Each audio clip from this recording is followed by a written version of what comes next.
Hello, my name is Leonard Lawson. I'm the founder and CEO of Vertical Hydration. We're a startup that builds economic impact reporting software for nonprofits, and it's our mission to help nonprofits get the recognition they deserve for the economic impact they're having on their communities. So, we want to build software for communities and schools of Thomasville. We believe this software will increase their efficiency, track the nonprofit's economic impact, and automate the reporting back to funders and the community that they serve. So, what will the software look like? Families would sign up for the Communities and Schools of Thomasville app using their mobile device. From there, they can request a food pantry food box. That food pantry box is then picked up from a food drive-through event, or that food pantry box is delivered via DoorDash. So why does Communities and Schools of Thomasville need this software? And simply put, it is because the food pantry that is run by this nonprofit has an economic impact of at least $150,000 per year to the Thomasville, North Carolina community. So, to be completely transparent, we believe the impact is actually closer to $264,000, but our conservative low-end estimate is $150,000. Our high-end estimate is $377,000, and we are 95% confident that the impact lies within this range.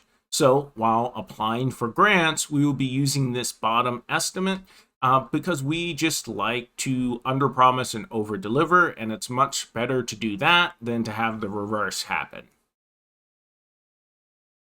So, how did we get these numbers? At Vertical Hydration, we are experts in nonprofit impact reporting. We open source our processes and methodology. We do this to help other nonprofits improve their impact reporting, whether they hire us or not. So everything we do and every number we quote, we will demonstrate how we got it. So here is how we worked with Communities and Schools of Thomasville. We do transparent on-site reporting and analytics. We document the nonprofit's programs. We gather photo and video evidence. We interview the staff, and then we publish our estimates. And the estimates we publish to the nonprofit staff, their board, their funders, and the general public at large. Because transparency is the key to trust. So, our staff has been working on site in Thomasville for weeks. Here's the process that we've documented so far for the food pantry program. The program director orders food from Second Harvest. She then drives this truck from Thomasville to Second Harvest's distribution center in Winston-Salem. Once there, Second Harvest loads pallets of food items onto the truck. She then has to sort the items received. So the food items are received can vary. Some pallets are frozen meat items, others are vegetable items, and others are dry goods. When the program director returns with the truck, all of these items need to be categorized and sorted into freezers, refrigerators, and dry goods storage. So this is when we've unloaded truck. So we typically get a variety of things that come in, frozen foods, and also like our dry box goods. So what we're doing now is really like finding a place to put everything up. Frozen foods up. We'll end up sorting all the things that come in here. As you can tell, like in these boxes, there's a wide variety of things. There is no particular theme that's applied to each one of these boxes. It's just a little bit of everything. And so we'll actually go through a process of sorting all these things out. And then on those shelves over there is kind of where we have things put up.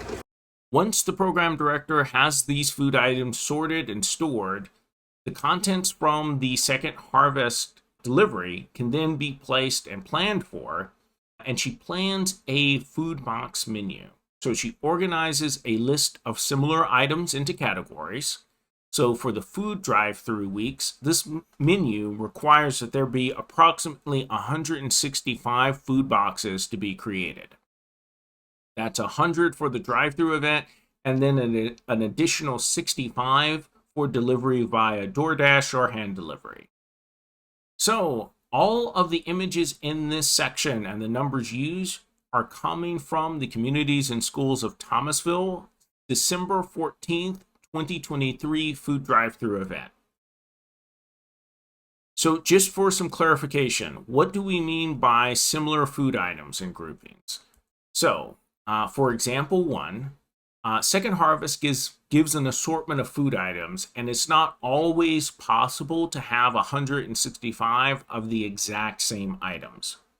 So in this example from the December 14th food drive-through menu list, included 1 bread item. So some of the food boxes got Thomas bagels here, and other food boxes got King Hawaiian dinner rolls, and that counted for the 1 bread item. In our second example here, we're going to take a look at the meat item that was on the menu. So some food boxes got chicken drumsticks, other food boxes got a rack of ribs, and there was even a couple of food boxes that got a whole turkey. So there's some variation that exists here. And this is variation that is built in from the contents of the pallets received from Second Harvest. And this is a major source of our variation in our initial estimates of economic impact, but more on that later when we actually go through the equations. Right now, we just want to talk about the process and how we gathered our data. So during the drive-through event, Communities and Schools staff goes to each car to collect information from families. These events are designed to support families who have a student in the Thomasville City school system. These families are asked how many people are in their family and how many family members are in each of the schools that Community Schools of Thomasville support.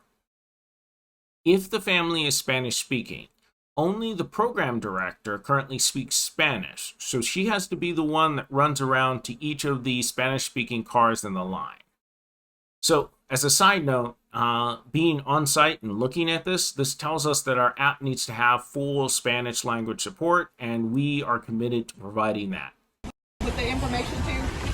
Okay. Are you taking this off? I'm gonna have to probably do both because I think the first 2 are Spanish.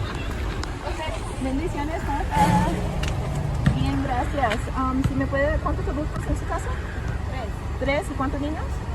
2. Y son, bueno, yo sé. ¿Y la chiquita usted está en el Liberty Drive? Ok, perfecto. ¿Y quiere que lo ponemos en el baúl o aquí atrás? Sí, en el baúl. ¿En baúl? Ok, ¿se puede abrirlo? Gracias. Okay, so after the information is collected, volunteers are asked to help load the cars. Here, a volunteer is going to get an item from each category and load it into the trunk. 1 box of bread, 1 item of bread. These items will be produce, and then just 1 item of those. So it's while being on site that Vertical Hydration saw some volunteers were getting confused about the number of items from each of the list of menu items. So every family gets 2 heads of lettuce and 2 celery items for this particular drive-through, but only 1 bread item and 1 meat item. So this is a good example of how we at Vertical Hydration works with our nonprofit on-site partner and with all of our clients. So Vertical Hydration saw this as an opportunity to improve efficiency and reporting.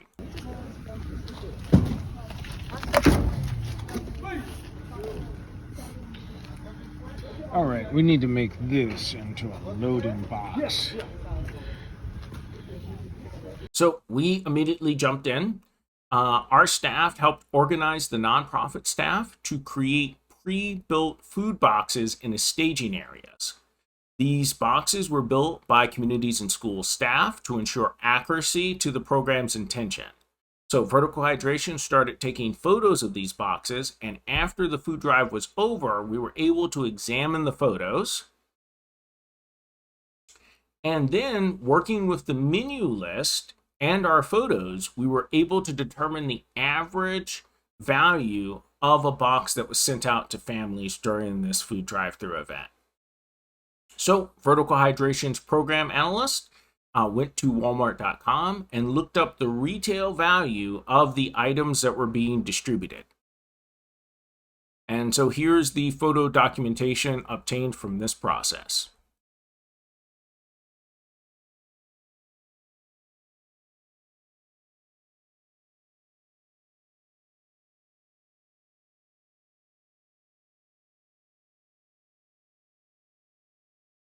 Okay, now we then place that information into a spreadsheet, and we got the average food box value at the December 14th, 2023 drive-through event was $88.66.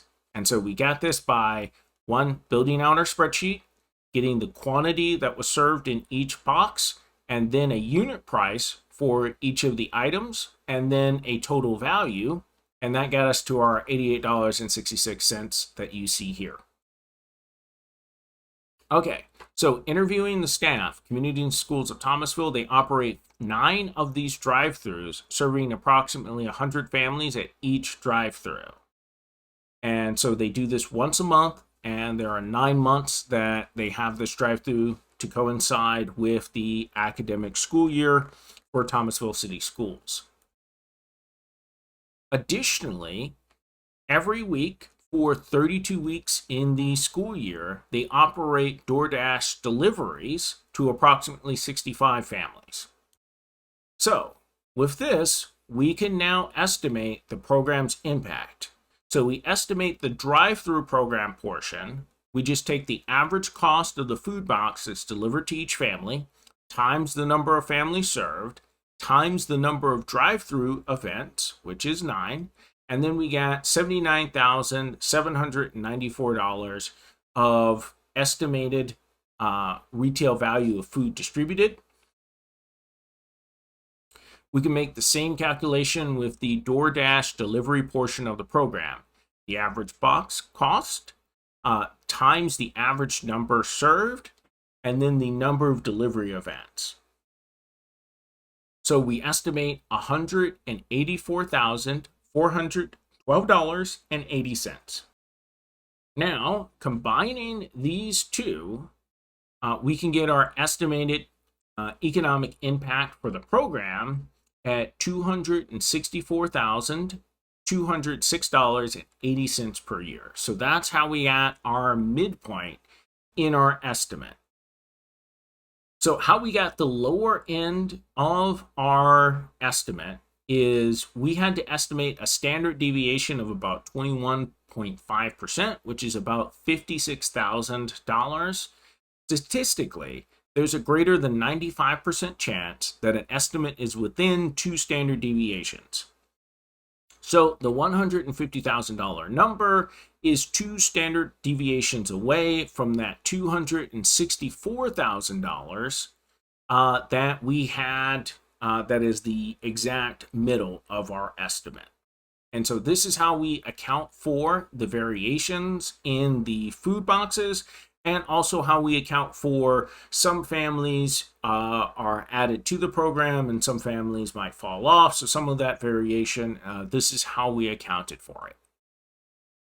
Now, everything we've done is we've open sourced our process on all of that. So, feel free to take this video to any expert you like and ask them to criticize our approach. You can come to a decision for yourselves. But we believe we are doing the gold standard in impact reporting for nonprofits, and we would love to work with any nonprofit out there to help them build technology that produces a better experience for the families and communities they serve, while also producing more accurate reporting back to funders and the community, and saving time for nonprofit staff because we are able to automate reporting back.